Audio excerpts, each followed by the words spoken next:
Assalamualaikum warahmatullahi wabarakatuh. Selamat malam. Pada kesempatan kali ini kami akan mempresentasikan tugas kami, yaitu tugas geoteknik tambang dengan judul yang diberikan yaitu konsep dasar desain lereng. Nah, adapun kelompok kami sendiri itu saya sendiri Sajalatul Sangaji. Dan saya Geraksa Rehana Esa. Nah, Oke. baik, langsung saja untuk menyingkat waktu. Pertama, tentu kita akan membahas konsep desain dari lereng itu sendiri. Jadi pada lereng tambang itu, khususnya pada tambang terbuka, lereng itu merupakan hal yang paling krusial dan tentu memiliki tantangan bagi para engineer geoteknik tentunya, di mana lereng tambang perlu diperhatikan sepanjang proses penambangan pada suatu area penambangan tertentu. Nah, lereng tambang menjadi krusial karena menjadi salah satu faktor yang dapat menyebabkan terjadinya kecelakaan tambang jika mengalami kelongsoran, apalagi pada musim hujan yang cenderung membuat kondisi tanah maupun air tanah pada lereng itu tidak normal, sehingga sangat berpengaruh pada kestabilan lereng tersebut. Maka dari itu perlu untuk dipelajari terlebih dahulu aspek-aspek geologi yang berkaitan dengan lereng tersebut, agar nantinya dalam perencanaan lereng itu dampak terjadinya kelongsoran itu dapat diminimalisir sedemikian rupa.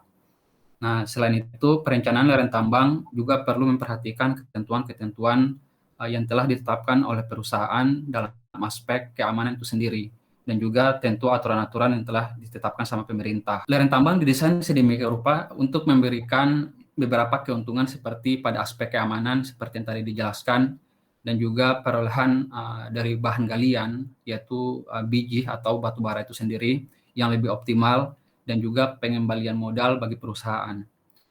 Jadi lereng tambang yang didesain dengan pertimbangan geologi seperti keterdapatan struktur bidang limah di dalamnya, kondisi tanah pada lereng tersebut, maupun air tanah yang dapat mengganggu kestabilan lereng tersebut. Dan perlu dipantau secara rutin sehingga dapat memperkirakan keadaan lereng itu jika semakin dalam keadaan kritis. Sehingga peringatan dini itu dapat disampaikan pada seluruh pekerja yang berada di area penambangan. Nah, dengan kondisi yang sedemikian rupa, maka tingkat kemiringan dari lereng pun itu perlu diatur secara lebih aman agar nantinya keamanan dari segi kemiringan tidak terlalu berdampak buruk terhadap keamanan para pekerja tentunya.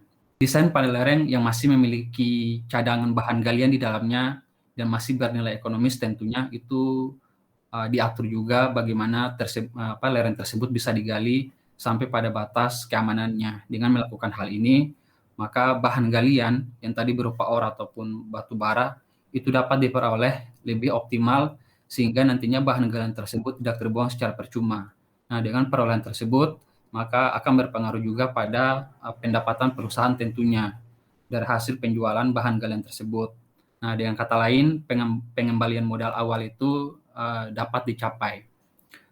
Hal-hal tersebut tentu akan dapat menjadi keuntungan bagi perusahaan baik dalam aspek ekonomi, keamanan maupun kelancaran operasionalnya.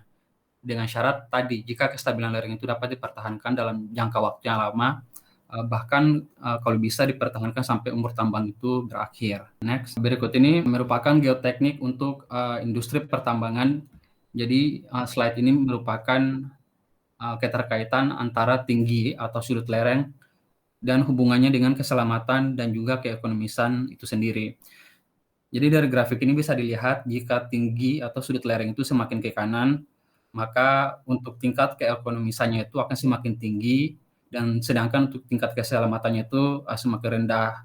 Pun sebaliknya jika tinggi atau sudut lereng itu semakin ke kiri, maka keselamatan itu semakin tinggi dan untuk aspek keekonomisannya itu semakin rendah. Next. Berikut ini merupakan flowchart daripada project development.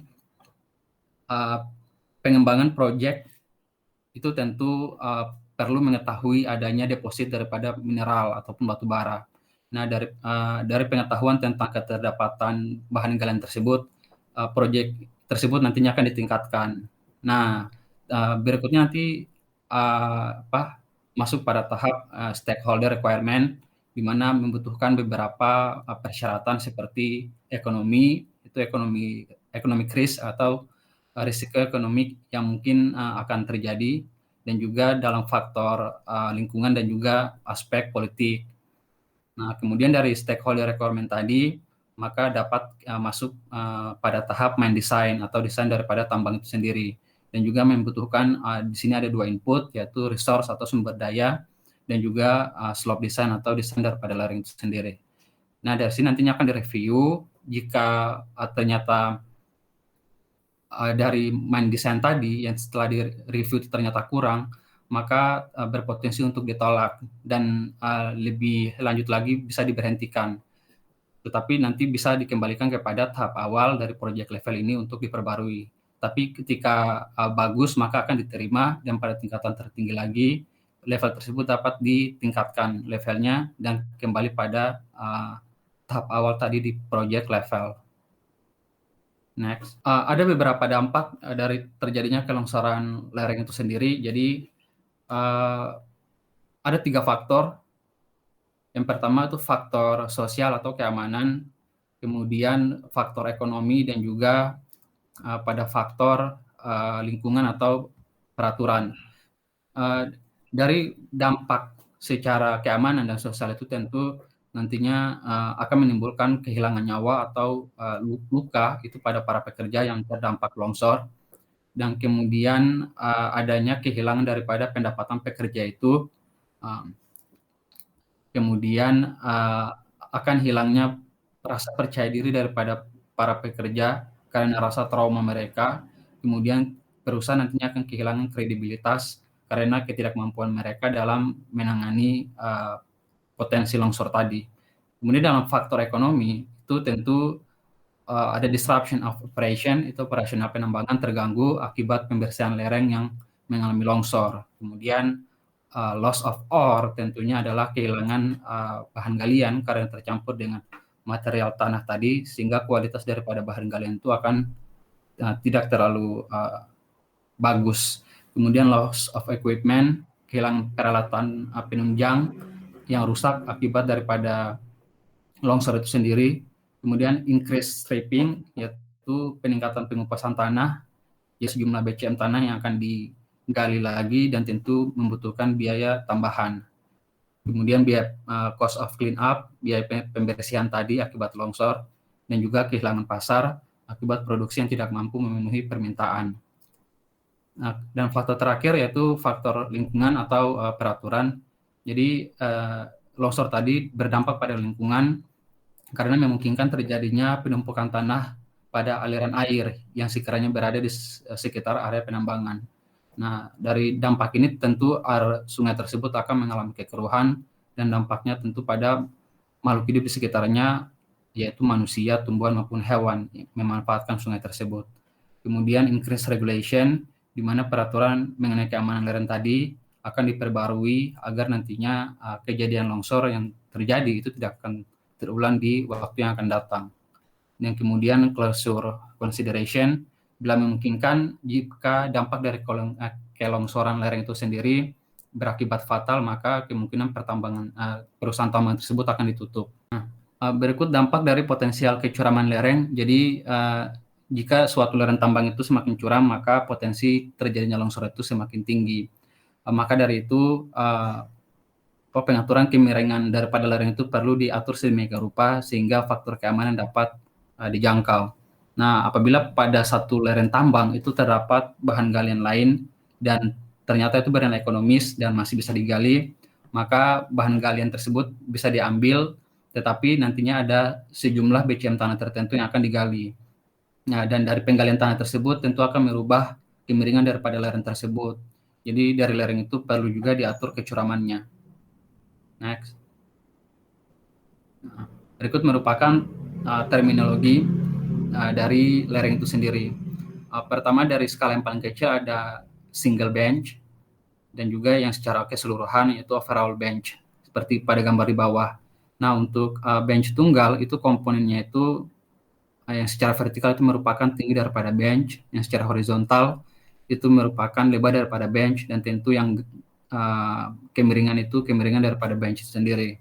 Dan pada tambang yang sebenarnya realita di lapangan, lereng itu terdiri daripada beberapa bench, dan yang secara vertikal nantinya pada lapangan itu disebut dengan istilah yang paling tinggi itu adalah crash, dan di bawahnya itu disebut sebagai rem yang biasanya dilalui sama kendaraan tambang, dan jarak antara satu rem dengan rem yang lain itu disebut sebagai interrem, dan kemiringannya disebut sebagai angle of interrem itu sendiri. Next. Baik, terima kasih Saudara Latu. Selanjutnya saya akan menjelaskan tentang proses desain lereng. Pertama, untuk membuat geotechnical model membutuhkan 4 data: geologi, struktur, rock mass, dan hidrologi. Setelah dibuatnya geotechnical model, lanjut ke geotechnical domains, di mana terdapat failure mode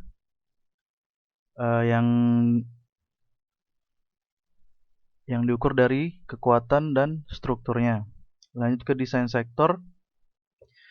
Desain sektor ini ada bench configuration, interrem angles, overall slope, di mana pada bench configuration equipment and capabilities, lalu bench configuration dan interrem angles itu sesuai dengan regulation. Selanjutnya interrem angles dan overall slope itu main plan. Selanjutnya ada analisis struktur, kekuatan, groundwater, in situ stress, partial slope, dan overall slope. Selanjutnya ada final design dan implementasi ke blasting, dewatering, depressurization, monitoring, lalu yang terakhir ada closure, penutupan. Selanjutnya ada komponen dasar model geoteknik itu ada 4. Yang pertama model geologi, model massa batuan, model hidrologi, model struktur, dan lainnya seperti tegangan in situ, seismic loading. Lalu ada nilai FK dan PK acceptable untuk desain lereng tambang terbuka. Ada slope scale-nya dari single bench, multi bench, global atau overall. Yang ada consequences of failure, SF minimal, SF static, dan SF minimal dinamik. Lalu ada FP maksimal, PSF kurang dari 1. Lanjut ke tingkat keyakinan geoteknik ini, semakin peningkatan turun, semakin yakin data geoteknik. Ada 2, sumber daya mineral dan cadangan biji. Sumber daya mineral terreka, terunjuk, terukur. Cadangan biji itu terkira dan terbukti. Selanjutnya rekomendasi level upaya dan kepercayaan data geoteknik. Nah, ini datanya ada geologi, struktural, hidrological, rock mass, geotechnical. Dan levelnya dari 1 sampai 5. Ketentuannya bisa dilihat sebagai berikut. Baik, sekian presentasi dari kami. Sekian video dari kami. Jika ada kekurangan, mohon maaf. Wassalamualaikum warahmatullahi wabarakatuh.